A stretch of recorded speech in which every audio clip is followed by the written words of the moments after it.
All right, welcome back to On Fire Fantasy, a part of the Old Man Fantasy Squad Network. I'm your host here, Jacob Dunne. You can find me on X at Ain't Done Yet, and Dunne is spelled Dunne. And over on X, I do daily streamers, and I will go over what that looks like here soon. But first, I just wanted to say thank you so much for tuning in, and thank you so much for all of the positive feedback and all of the likes that you give in this video and all the comments. It has truly mean the world to me, and I appreciate you guys watching and tuning in, and hopefully I've been of help, because this is all I want to do, is to help good people like you. So thank you so much for tuning in. Saying all that, let's look at what my streamers look like each day. This is what it looks like here, right here. Each day, I'll say, for today's streamers, Wednesday streamers, and then I go my first streamer, second place streamer, and third place streamer, and then the list goes on from descending order from where I would stream them. These are catered to points leagues, but if you are in a 9-cat league as well, I'm sure this does have value as well, as I only put in players that are hot right now or heating up right now, who still have the opportunity each day to produce, have that safe floor, but also that ceiling that you want each day. If that appeals to you, then go ahead and follow me on X, and I hope that helps you out. Next, I want to go over Jalen Green. Most importantly, the Jalen Green rule. All right, Jalen Green returned from a 2 to 3 week absence. He didn't start the season because he dealt with a hamstring injury. He finally came back. He did great in his first game, and then he went on to injure it again, and now he's out for another 4 to 6 weeks. Now, the Jalen Green rule that I want to go over with you is that do not cut bait on the players that you are streaming just because the star player came back, right? So I have had this happen a few times, and I've had people tell me that they dropped Grayson Allen, they dropped Royce O'Neal, they dropped Colin Gillespie, and Ryan Dunne, all of these Suns players who were producing and producing consistently in the absence of Jalen Green. They dropped some of them just because Jalen Green was back. And I get why you would do that, just because if Jalen Green is healthy enough to come back, that means that all of their usage and production will slowly dwindle. But the Jalen Green rule here is just because the star player comes back doesn't mean that you cut bait immediately. Wait at least 2 games until you cut bait on that streamer. So if Jalen Green were to have stayed healthy and balled out in his first 2 games, then it's probably safe to say that you can cut bait. Depending on how the player produced, you can cut bait on the likes of Royce O'Neal, or Colin Gillespie, or Ryan Dunne. I would have never dropped Grayson Allen, and that's not just because he went berserk with 10 3-pointers, but just because Grayson Allen was still going to start alongside Jalen Green moving forward. Royce O'Neal was the one who went to the bench, which I understand. If you're coming off the bench, you are a volatile option. You're not going to be super consistent.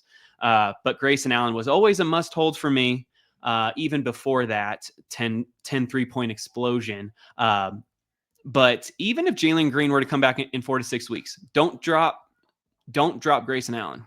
All right, Grayson Allen has showed us that is in his arsenal. That is in his repertoire to go off for almost 60 fantasy points.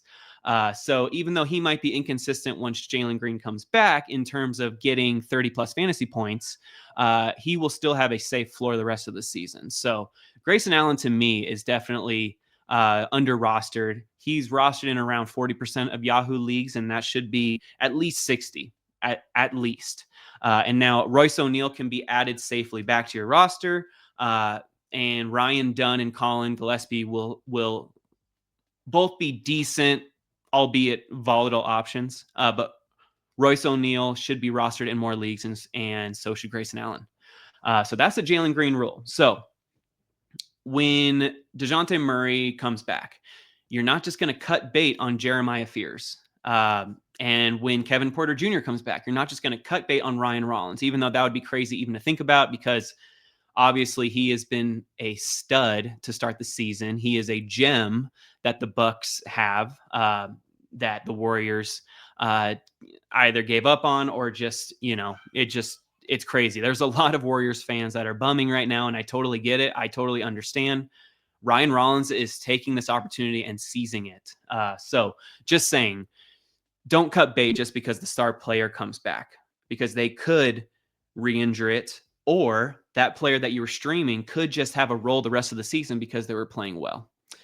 So that is the Jalen Green rule. Next up, I want to highlight Stephon Castle. Oh my goodness, this guy has been on a tear over the last 3 games.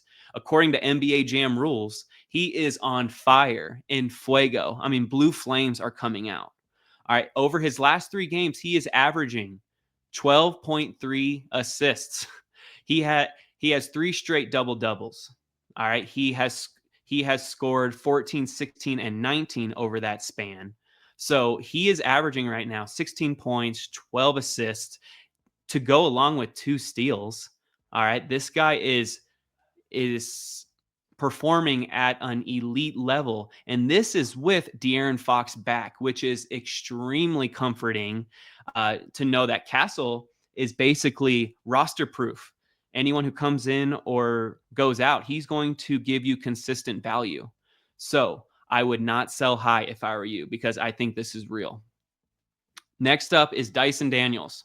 Now, if you have been watching this show since day one, which was 2 weeks ago, or 3 weeks ago, I have been preaching that Dyson Daniels is a hold, wait for him to catch fire, then sell high.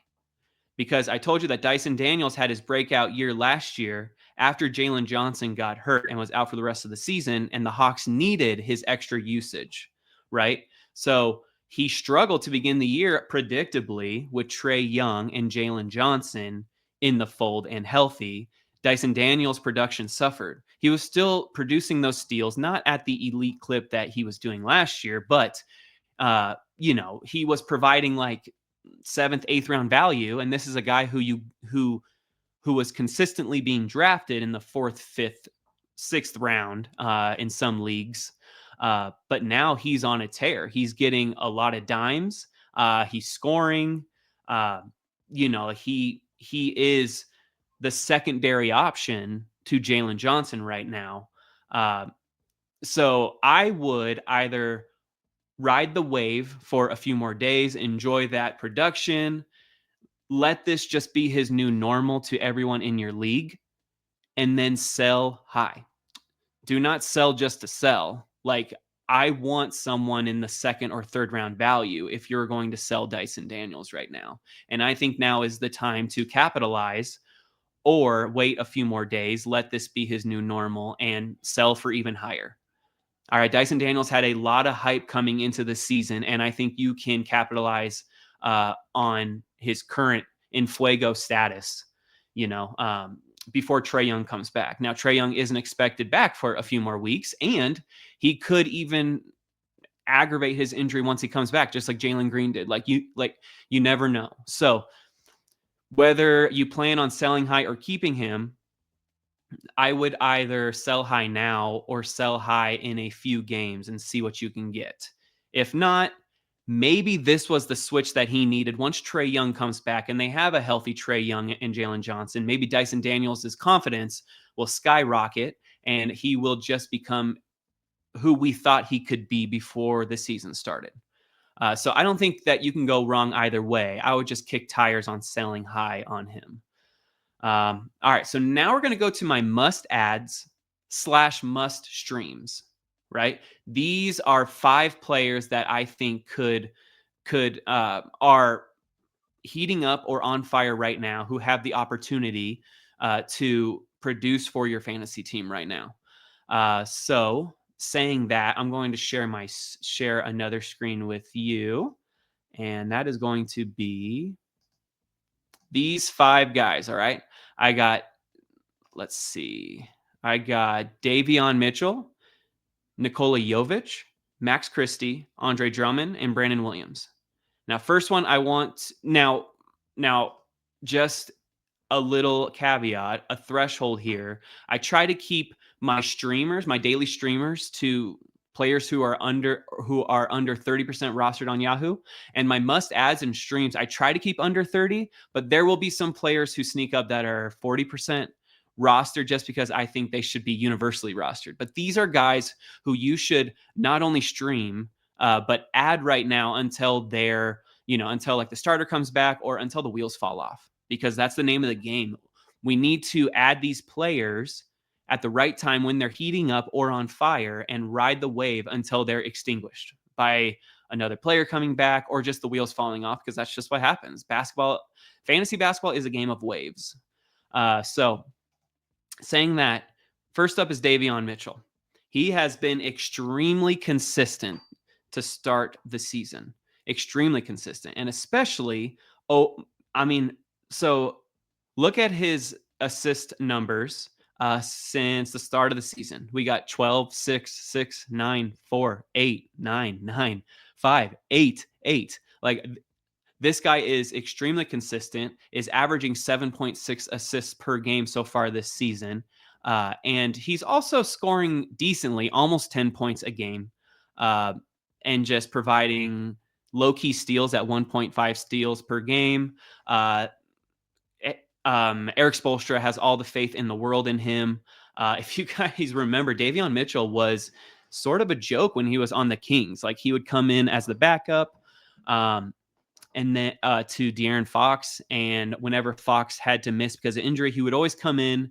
He would always be a must stream and just underwhelm. The assists were always there, but he would just do nothing else. But now he's actually providing some points, decent steals, and low-end rebounds. So he's definitely worth rostering right now and streaming until the Heat get a better option. But he is their starting point guard. He is their floor general. He should be rostered in a lot more leagues due to his consistency alone, but just his job security alone. I mean, he just played 38 minutes against the Cavs and had 8 dimes. All right, so next up on my list is Nikola Jovic, who is feasting right now with Bam out. Last Saturday, I remember seeing that Bam Adebayo was going to be out on Monday. When a team rules out a player 2 days in advance, that's never a good sign. Now, I know that Bam is day-to-day, but we just don't know exactly. Like, I think Andrew Nembhard was day-to-day, and he missed like the first 2 weeks of the season. So the Heat could be holding their cards close to their chest, and Bam could be out for a week or two. Who knows? But since we don't know exactly when Bam will return, what we can do is stream Jovic in the meantime, because over his past 3 games, he is officially on fire. He got 30 fantasy points, 51 fantasy points in 31 minutes, and then 25 fantasy points in 26 minutes. He's getting you points, rebounds, and assists with some steals, and actually has a block in all 3 of his last 3 games. So that's incredible production from a player who had a lot of upside and promise when the Heat originally drafted him. And he has started to, he was kind of an afterthought. He's kind of like bench depth. Everyone just thought he was bench depth coming into the season, but now he's being thrusted into this big role and he's producing. So I would definitely look to stream him before someone else does in your league. Next up on my list, actually, I'm going to go to Brandon Williams. He would be third on this list. He was moved into the starting lineup, which pushed D'Angelo Russell onto the bench, and he's been producing very well. Over the past 4 games, he hasn't scored less than 19.7 fantasy points. In those last 4 games, he scored 20.7, 19.7, 36.4, and 29.7. So in the realm of must roster status, he is heating up. Over the last 2 games, he has scored 36 and 29 fantasy points. He has scored 14 points and 19 real life points, 6 rebounds, 2 rebounds, 3 assists, 6 assists, 1 steal, 4 steals 2 games ago. He seems to be the guy there right now for a Mavericks team that is void of real talent right now, just because Kyrie isn't going to return until sometime in the new year, probably. If he returns at all, if the Mavericks are even competing during that time. I'm sure we all know that Nico Harrison was just fired. There's a lot of turmoil in Dallas, but what we do know is that Brandon Williams is starting and is playing 25 plus minutes per game and producing. So he is a low-key underrated streamer, only rostered in 13% of Yahoo leagues. He was only rostered in 1% just a few days ago. So this is crazy how a switch can flip so easily for a team. And it's like, well, this isn't working. Let's see what this player's got. And right now, Brandon Williams is producing. So ride the wave until the wheels fall off. Next up is Andre Drummond. With Joel Embiid, you know, he's out with right knee soreness. Andre Drummond is being thrusted into a massive role. He saw over his last 2 games, he saw 35 minutes and 33 minutes. He's gotten 17 points and 14 points, 12 rebounds and 13 rebounds. And in that time, he's producing 40.4 fantasy points and 32.6 fantasy points. Like, this guy is going off right now, only 14% rostered. Stream him without question until Joel Embiid comes back. And even if he does come back, Andre Drummond was still producing fantasy points for your team anyways. So I would just hold on to him even when Embiid comes back, just to see if Embiid can even stay healthy. You know, it's a Jalen rule, or it's the Jalen Green rule again right there. And then last up on this list is Max Christie. Max Christie has not scored less than 20 fantasy points over the last 6 games. And over those past 6 games, he has played 33 minutes, 33, 27, 28, 30, and 30. And he has scored 13, 17, 12, 18, 12, 13 real life points to go along with decent rebounds, low end assists, and some steals here and there. But he is producing right now. He should be streamed for as long as he's in the starting lineup, or as long as he is producing like this. He needs to be on your squad. Okay. So those are my must adds right here: Davion Mitchell, Nikola Jovic, Max Christie, Andre Drummond, and Brandon Williams. If I were to rank these, I would prioritize Davion Mitchell, Nikola Jovic, Brandon Williams, Andre Drummond, and Max Christie. That would be my ranking for those guys right now. But yeah, and that's all I have for you today. I know it's a bit shorter of a show than I usually have done over the past 2 weeks, but I just wanted to get these out. I wanted to get, I wanted to get this information out as quickly as possible. Which, let's just review everything that we went over today. We went over how I do daily streamers on X, the Jalen Green rule, where we do not cut bait on our streamers just because the star comes back. We wait to see if the star is truly healthy before cutting bait. Next, Stephon Castle is absolutely destroying it right now, being an elite floor general. Averaging 12.3 assists over the last 3 games with 2.0 steals. He is on another level right now in Fuego, Blue Flames. Let's go, Castle. Sell high on Dyson Daniels right now before there's any rumblings of Trae Young coming back. And then my must adds and streams, again, Davion Mitchell, Nikola Jovic, Brandon Williams, Andre Drummond, and Max Christie. And thank you guys so much for tuning in. You can find me on X at Ain't Done Yet, and Dunne is spelled Dunne. And I wish you all good luck for the rest of the week. We still have tonight's Wednesday slate of games, Thursday, Friday, Saturday, Sunday. So plenty of time if you're losing to catch up.